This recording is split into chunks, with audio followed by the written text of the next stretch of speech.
2024, I had read 43 books. So these were audio, physical, and maybe some ebooks. I think most of them were audio, and a few were like paperbacks. I'm going to go back to the beginning here and see if I had marked down any as, oh, I read one ebook, I think. Hmm. I know some of them I started and never really finished, so, oh, no, maybe four. I think four ebooks last year. Hmm. So one, two, three. Yeah, three. And then the unicorn one would have been four. Yeah, so out of the 43, I read three ebooks, and the rest were all audio or physical books. So it was hard to make this list because I had a pretty good reading year. A lot of the books I read weren't very long. Some of them were like small anthologies, some um, Goosebumps or Goosebumps-esque books and stuff. Unfortunately, Goosebumps did not make the top 10 list. I really liked them, but there were some books that, I don't know, maybe because they were just new to me and everything, that I just really enjoyed this year. But like I said, it was kind of hard to make this list, so I think now I have reviews for all of these. If not, eventually I will. So these are in no like particular order, like they're not ranked or anything. It's just kind of, I went through my Goodreads, I looked through the books that I really liked, and I just wrote them down in my book journal, which doesn't look like a book journal because it has dachshunds on it, but you know, I like this. So anyways, the first book on here is The Diviners. So Diviners is a book by Libba Bray. It is a, I guess you would call it a paranormal or supernatural historical fiction story. You know what? I do not have a review yet for this one, so I'll have to get on to that. But this is the first book in a series, which I think is 4 books. It's set in the 1920s, and it is about a girl named Evie who gets in some trouble, and she has to go stay with her uncle who runs this museum of like strange kind of things. And there are people with, like supernatural abilities, right? Like Evie, she can take an object and kind of like read people's, I think, how would you put it, like memories and stuff, right? Like things that personal about their lives. I almost said like future or something, but no, she sees stuff that's like already happened, like things that are attached to that person, personal things. And there's people with like just different kinds of like abilities and stuff. And so, it's basically about her personal life and dealing with, you know, being in trouble and trying to stay out of trouble and the things going on with her uncle. And there is also a killer basically on the loose. So it's kind of like historical fiction, mystery, paranormal kind of thing. I loved the writing style in this. I liked the character of Evie. I liked all the characters. They were all fun. They all seemed very distinct, unique, whatever you want to call it. It's a very long book. I mean, it's I think like maybe over 16 hours on audio because I read this through audio, and there's 3 more books I have to read, but I definitely will be continuing this series because I just really like the story. I like the writing style. I've read like three other books. Yeah, three. By this author, and I definitely see her being in, my top 10 of authors if I ever had to pick them. Next is Five Dark Fates, which is the last book, like the last main book of the Three Dark Crowns series, and I've talked about that series a little bit on here. That is definitely becoming an instant favorite of mine. The series basically follows three sisters who were born on an island called Fenburn, and on this island, people have like different powers, abilities, whatever you want to call it. And the three sisters, they're queens. Like pretty much every generation, a queen gives birth to triplets, and they each have like a power. They're not all born with the same abilities, so. And then the three sisters, they are a naturalist, a poisoner, and an elemental. And the series basically is about them fighting for the crown because the two of them have to die for one of them to take the throne. That's kind of like what the deal is with their uh, island, their kingdom, and everything. So, Five Dark Fates pretty much deals with one of the sisters having been crowned, people not liking that, one of the friends of the sisters, and a power she's not supposed to have. Kind of hard to talk about without giving a lot of things away because it's one of those books where things definitely continue on after each book. But I loved it. Going off of that, I will say, and I don't know why I have this one marked twice, because that is not correct. Queens of Fenburn, which is basically two novellas that are kind of like backstories for the Three Dark Crown series. So one is about the Oracle Queen, and in the series it is said that for certain reasons, when a queen has triplets and one of them is an oracle, meaning she like tell the future and stuff, the baby is basically, as they were saying on TikTok, unalived, because they feel that she is going to grow up and do dangerous things because of what happened in this story to the last Oracle Queen. And then there is ones that are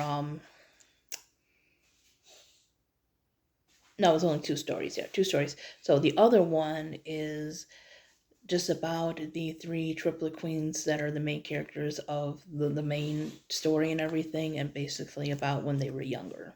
So it just gave a little bit of an insight to things, which I thought was really well done. And I kind of like little add-ons to series like that. I don't feel like every character needs like an entire spin-off series or a whole book. Sometimes it's just nice to have like a book of short stories that just gives us a slight bit of more information. At least I think so. So, what is next? Let's see. Next is Stein Tinglers, which is a book of short stories by R.L. Stine, who is, mostly known for the Goosebumps series. I read both of them. I only put the first one on this list because I do like the first one a lot more than the second one, although I did enjoy the second one. There's a third one, but I haven't found it yet. That's available like on Libby or Hoopla is what I mean.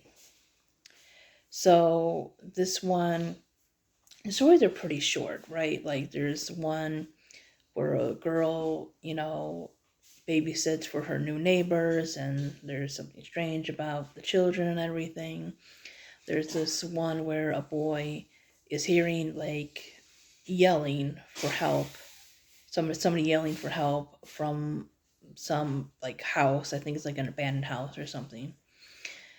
And nobody believes him, and that had an interesting twist. That one was actually kind of creepy. So yeah, there was a few good stories in this one. I really liked that. like them, I should say. Which some of them were a little bit longer.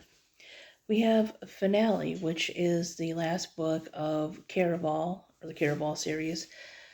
I may want to reread these and some of the other books I've talked about again, just because I've listened to them or I've read them, through audio, so I've listened to them.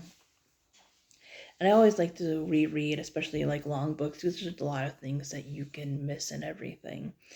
So I may do that before I go and read the spin-off series, which is, I believe, called Once Upon a Broken Heart. But anyways, Finale. There's a lot going on in this. Some interesting twists, some interesting information. I love the characters of Scarlet and Tella. It's I don't want to say strange, but there was just a lot you didn't expect, and it was a fun book. Caraval was a fun series to me. I know some people have some issues with it, but I enjoyed it. The next one is The Hate You Give. So this one is probably like the deepest and probably most emotional of the books that I read this year, or at least one that I ranked really high. It's like I said, it has some heavy subject matter, racism, police brutality, trying to fit into two different worlds.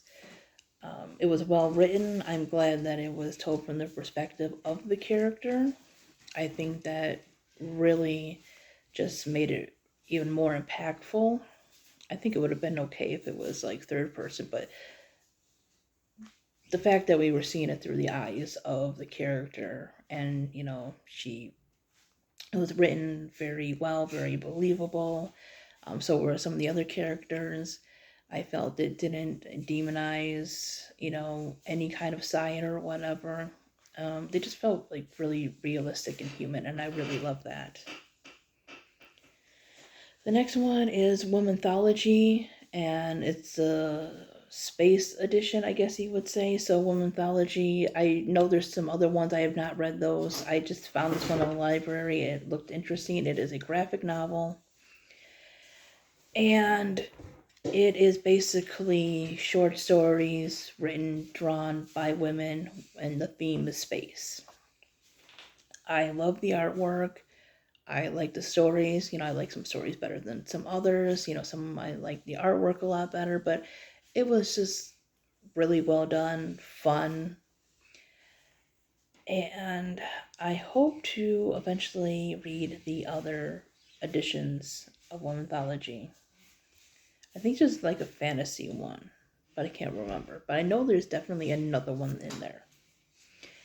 And so the next, let's see, 1, 2, 3. They're all graphic novels. So, Wire as a Nerve, Volume 1. So, this is a graphic novel that is a part of the Lunar Chronicles. Again, much like Three Dark Crowns and Caraval, I loved the Lunar Chronicles. That was probably the third, probably like the third series that I completed. But probably like the first really big series. Because the first series that I ever like finished completely was the Hunger Games. But like the Lunar Chronicles are kind of longer. I'm pretty sure all of them are longer than those books, except for maybe like the prequel.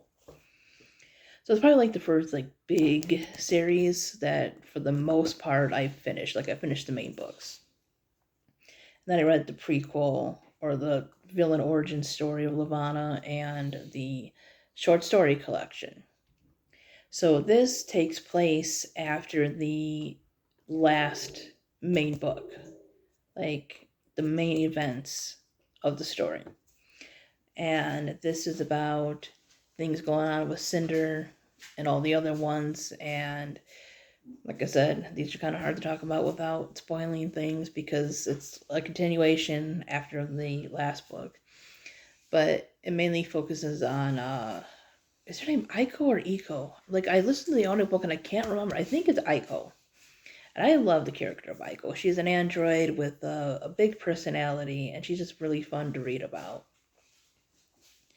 And I definitely have to get reading volume 2, because then, besides a little short story, I will be fully done with the Lunar Chronicles. I keep hearing about them trying to make a movie. I don't want to see it. I do. Like, because they talk about it being animated. And I think that is, like, the best decision. Because you don't have to worry about certain things. You can draw the characters how they're supposed to look. You can do certain things that you can't do with, real people, except for, like, with a lot of special effects and stuff.